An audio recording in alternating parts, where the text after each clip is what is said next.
આ તમામની વચ્ચે હાર્દિક પટેલ સહિત અનામત આંદોલનના આગેવાનો હતા કે જે પાટીદાર અનામત આંદોલન સમિતિ પાસના કન્વીનરોના નામથી ઓળખાતા વિરમગામના ધારાસભ્ય હાર્દિક પટેલને ગુજરાત હાઈકોર્ટની અંદરથી રાહત મળી હતી। પાટીદાર આંદોલન સમયે થયેલા વધુ એક કેસ સરકારે પરત ખેંચ્યો છે। પાટીદાર આંદોલન વખતે નિકોલમાં હાર્દિક પટેલ સામે ગુનો નોંધાયો હતો, ત્યારે પાટીદાર આંદોલનકારીઓ માટે રાહતના સમાચાર અત્યારે સામે આવ્યા છે। હજુ સુધી તમે અમારી ચેનલને સબસ્ક્રાઇબ નથી કરી તો અત્યારે જ ન્યૂઝરૂમ ગુજરાતને સબસ્ક્રાઇબ કરો, ફેસબુક અને ઇન્સ્ટાગ્રામ પર ફોલો કરો।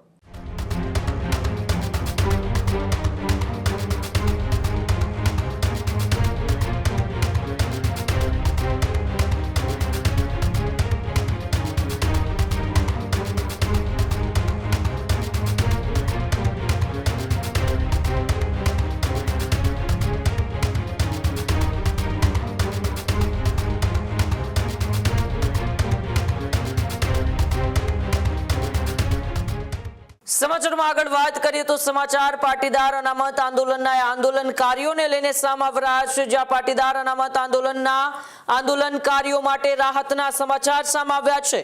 પાટીદાર આંદોલન સમયે થયેલા વધુ એક કેસ સરકારે પરત ખેંચ્યો છે। રાજ્ય સરકારે હાર્દિક પટેલ સામેનો કેસ પાછો ખેંચ્યો। પાટીદાર આંદોલન વખતે નિકોલમાં હાર્દિક પટેલ સામે ગુનો નોંધાયો હતો, ત્યારે ગીતા પટેલ સહિત અન્યોને પણ રાહત થઈ છે।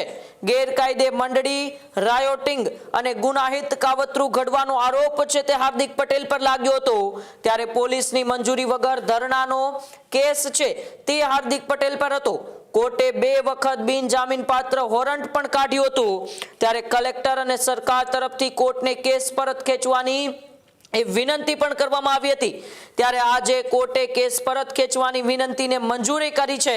ત્યારે પાટીદાર આંદોલનકારીઓ માટે રાહતના સમાચાર અત્યારે સામે આવ્યા છે, જેમાં નિકોલની અંદર એક સભા રાખવામાં આવી હતી, જેમની મંજૂરી નહોતી લેવામાં આવી અને તેને લઈને જ એ હાર્દિક પટેલ, ગીતા પટેલ સહિતના આંદોલનકારીઓ સામે ગુનો નોંધાયો હતો અને હવે તે જ કેસની અંદર તેમને રાહત મળી છે। ગેરકાયદેસર મંડળી, રાયોટિંગ અને ગુનાહિત કાવતરું ઘડવાના જે અનેક કલમો દ્વારા હાર્દિક પટેલ અને તેમના અન્ય સાગરીતો ઉપર એ ગુનો નોંધવામાં આવ્યો હતો।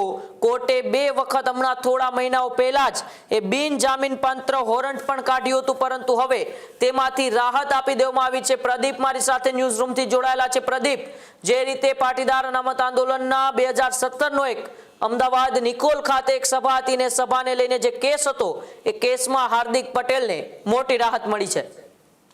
બિલકુલ ઉમંગ, પાટીદાર અનામત આંદોલન સમિતિએ વર્ષ 2013 થી વર્ષ 2017 દરમિયાન ગુજરાતની અંદર અલગ અલગ જગ્યાઓ ઉપર આંદોલનો કર્યા હતા, મોરચો માંડ્યો હતો, સભાઓ કરી હતી કે જેમાં કેટલીક જગ્યા ઉપર પરવાનગીઓ આપવામાં આવી હતી, કેટલીક જગ્યા ઉપર પરવાનગી નથી આપવામાં આવી અને જે જગ્યા ઉપર પરવાનગી નથી આપવામાં આવી એ તમામ જગ્યા ઉપર ગુનાઓ દાખલ કરવામાં આવ્યા હતા।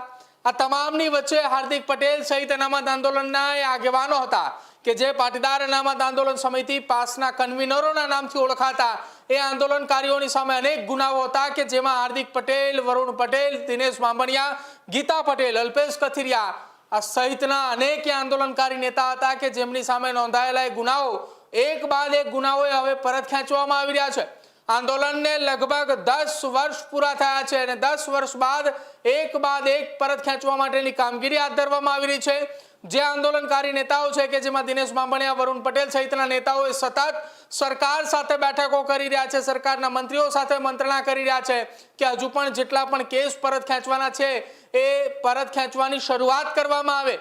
તેમાંનો એક કેસ આજે ફરી એકવાર પરત ખેંચાયો છે, પરંતુ નવાઈની વાત તો એ છે કે આ કેસ અંતર્ગત થોડા મહિના પહેલા જ અમદાવાદ સેશન્સ કોર્ટ દ્વારા હાર્દિક પટેલને બિનજામીનપાત્ર વોરંટ ઇસ્યુ કર્યા હતા। એક નહીં 2 વોરંટ ઇસ્યુ કર્યા હતા। બંને વોરંટની અંદર વિરમગામના ધારાસભ્ય હાર્દિક પટેલને ગુજરાત હાઈકોર્ટની અંદરથી રાહત મળી હતી।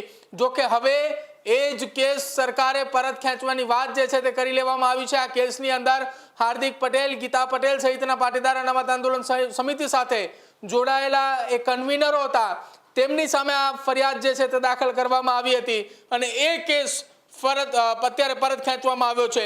હજુ પણ આવનારા સમયમાં પાટીદાર અનામત આંદોલન સમિતિ વખતે નોંધાયેલા કેસો પરત ખેંચવાની કામગીરી જે છે તે ચાલુ રહેશે।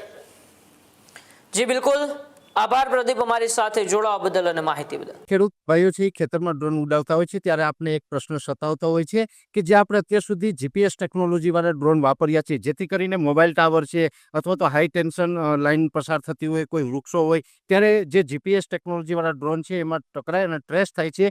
પણ એગ્રીવન લાવ્યું છે GNSS ટેકનોલોજી ડ્રોન, જેથી કરીને એ ડ્રોન છે એ કોઈ જગ્યાએ ટકરાય નહીં, પોતાની રીતે જ ડિસિઝન લે છે અને મૂવ થઈ જાય છે, જેથી કરીને GNSS ટેકનોલોજી ડ્રોન છે એ વાપરવાનો આગ્રહ રાખો. ત્યારે જ ન્યૂઝરૂમ ગુજરાતની યુટ્યુબ ચેનલને સબસ્ક્રાઇબ કરો અને ઇન્સ્ટાગ્રામ અને ફેસબુક પર ફોલો કરો. અપડેટ રહો, સત્યની સાથે રહો.